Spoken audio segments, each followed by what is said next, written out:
Hey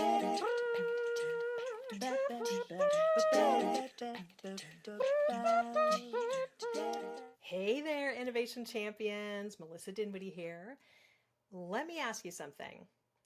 In a world where tech evolves at lightning speed, how do you keep your team not just afloat, but thriving? If you're like most leaders I work with, you're probably thinking about agile methodologies, cutting edge tools, maybe even AI. But what if I told you the secret weapon for adaptability is something you've had since childhood? That's right. I'm talking about play.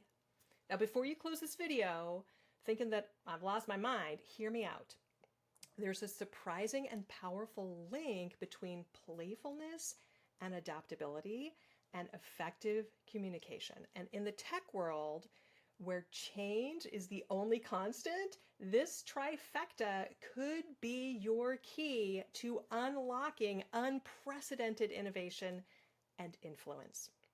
So let's break down why play is so crucial. First, it reduces fear of failure. When we're in a playful state, failure becomes just another move in the game. And this mindset is crucial for fostering the kind of risk-taking that leads to breakthroughs. Second, play encourages divergent thinking. Games often require us to think outside the box, which is a skill that is invaluable when we're facing unprecedented challenges or communicating complex ideas. Third, it builds stronger teams. Shared play experiences create bonds and trust, and that leads to better collaboration and more open communication channels. All right, fourth, play boosts creativity. So do you ever notice how your best ideas often come when you're relaxed and having fun? That's not a coincidence. Play puts us in a state of flow where innovation thrives. And finally, play reduces stress. Change is stressful, and stressed out teams don't adapt well. And play releases endorphins and reduces stress hormones like what's it called? Oh, now I'm blanking on the cortisol. Cortisol. It reduces cortisol, creating a more resilient team. And in each of these areas, the benefits of play directly translate to more effective communication and greater influence within your organization. Now, I know what you're thinking. Melissa, we're running a serious business here. We don't have time to play. But let me clear up a few misconceptions. So play at work does not mean that you're going to just turn your office into a playground. It's about fostering a mindset of curiosity and experimentation and, yes, fun. It's not a distraction from work. When it's done right, it enhances your work. As I always say, play is not the opposite of work. Play is how we make work more effective. So, how do we incorporate play into our leadership style? Well, I have 5 strategies. All right, first, start meetings with a quick, fun icebreaker, or as my friend Jan Keck calls them, ice melters, because, we all hate icebreakers, right? But ice melters are, well, who doesn't want to melt the ice? This sets a tone of openness and creativity. So that's number 1. Second, use improv games to practice responding to unexpected situations. This is great because it builds adaptability and quick thinking, and we all want to be able to think on our feet. Third, encourage idea playtime, where no idea is too wild to share. This fosters innovation and open communication.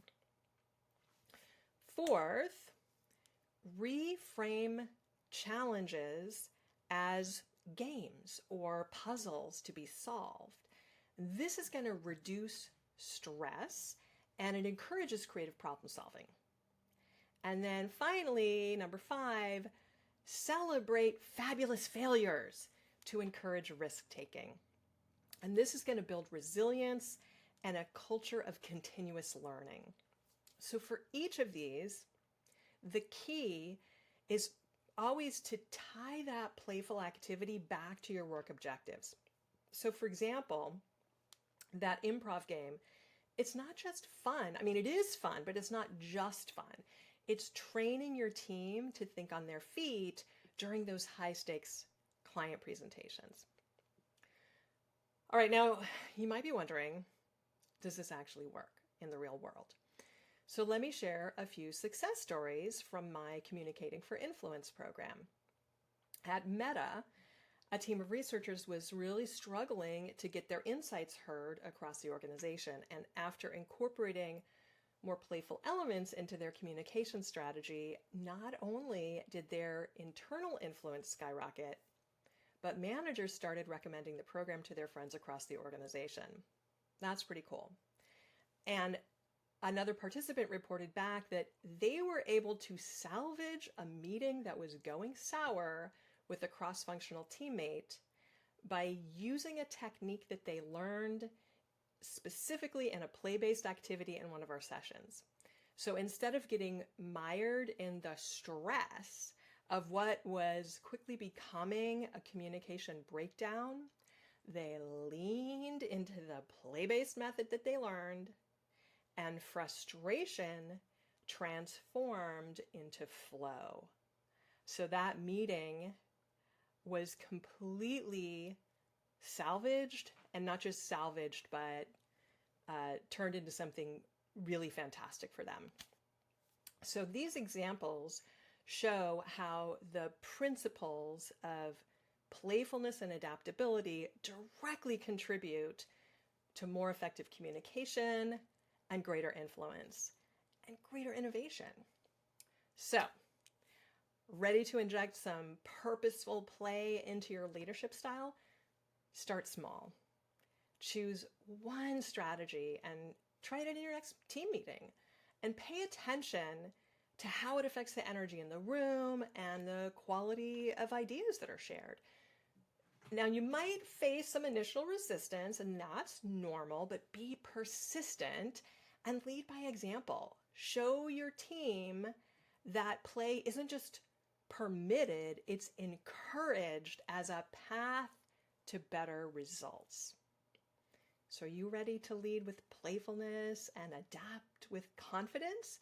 To help you get started, I've created a free innovation culture assessment, and it's going to help you evaluate where your team stands now and identify areas for improvement. And if you're ready to dive deeper, book a complimentary innovation strategy session. That's what I'm calling them now. And we will explore custom strategies to help your team communicate more effectively and adapt more quickly and innovate like never before. Remember, in the world of tech, the most serious business is play. Let's create the impossible together. See you next time. Ciao.